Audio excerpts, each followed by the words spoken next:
क्या नरेंद्र मोदी 2029 में खुद हटने वाले हैं या हटाए जाएंगे? क्या 75 पार का फॉर्मूला अब खुद नरेंद्र मोदी पर लागू होगा? यह सवाल इसलिए जरूरी है क्योंकि 2024 के चुनावों के बाद संघ और मोदी कैंप के बीच जो खामोश खाई बनी है वो अब गहराती जा रही है। पिछले कई दशकों में भाजपा और उसके पूरक संगठनों में नेतृत्व परिवर्तन को लेकर यह 75 की उम्र नियम के तौर पर लागू किया गया था। उदाहरण के लिए अटल बिहारी वाजपेयी के बाद भाजपा में लालकृष्ण आडवाणी और मोहन भागवत जैसे नेताओं ने सक्रिय राजनीति से दूरी बनाई। यह उम्र सीमा एक तरह से युवा नेतृत्व को आगे बढ़ाने का प्रयास था। अब मोदी खुद 2025 में 75 के हो जाएंगे। क्या वही नियम खुद पर लागू करेंगे? यह सवाल सिर्फ नैतिक नहीं, राजनीतिक भी है, क्योंकि अगर मोदी हटते हैं तो कौन आएगा आगे?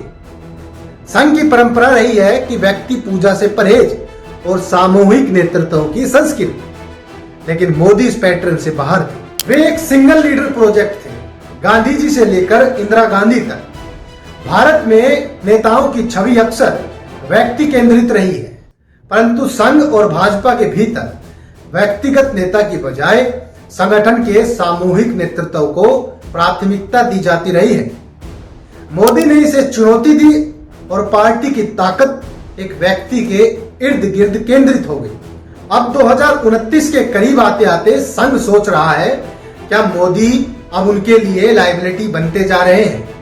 2024 के टिकट बंटवारे में मोहन भागवत रिपोर्टेडली नाराज थे कि मोदी ने अपने लोगों को टिकट दिलाए और संघ के पसंदीदा चेहरों को काट दिया। यह वही संघर्ष है जो 1990 के दशक में कांग्रेस में भी देखा गया था, जब राजीव गांधी के जमाने में पार्टी के बुजुर्ग नेताओं और नए नेताओं के बीच खींचतान बढ़ी थी। मोदी और संघ के बीच यह विवाद राजनीतिक शक्ति संतुलन की पुरानी कहानी को दोहरा रहा है।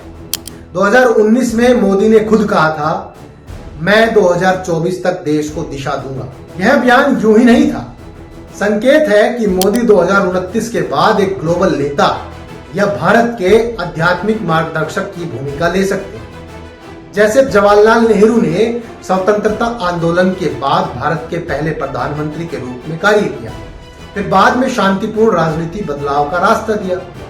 मोदी भी अपने राजनीतिक कैरियर के बाद एक तरह से देश के मार्गदर्शक की भूमिका में खुद को देखने की तैयारी कर रहे हैं। अगर 2029 में मोदी हटते हैं तो क्या विपक्ष की राह आसान होगी? शायद नहीं, क्योंकि बीजेपी अब एक मोदी की नहीं, एक ब्रांड मशीन बन चुकी है। उस ब्रांड में शाह, योगी, नड्डा जैसे चेहरों को फिट किया जाएगा। यह वही प्रक्रिया है जो कांग्रेस में भी 1960 और 70 के दशक में देखी गई, जब इंदिरा गांधी जैसे नए चेहरे पार्टी की नई पहचान बनी।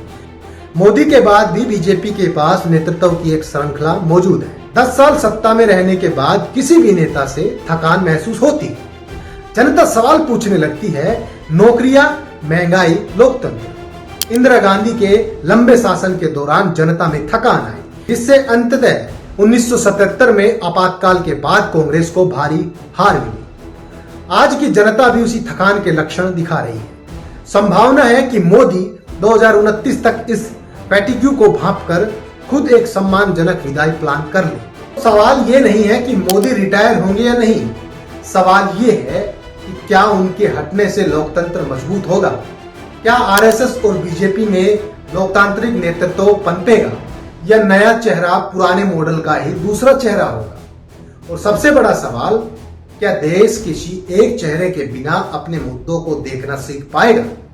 यह सवाल वैसे ही है जैसे जवाहरलाल नेहरू के बाद कांग्रेस को अपने नेतृत्व को बदलने में काफी संघर्ष करना पड़ा। क्या बीजेपी भी इसी रास्ते पर है? दोस्तों, यह मुद्दा सिर्फ एक नेता के रिटायर होने का नहीं है, यह लोकतंत्र की स्थिरता, नेतृत्व की परंपरा और देश के भविष्य की बड़ी कहानी है। इसे समझना है क्योंकि 2029 के बाद जो भी आएगा उसे केवल मोदी की छाया से बाहर निकलना होगा।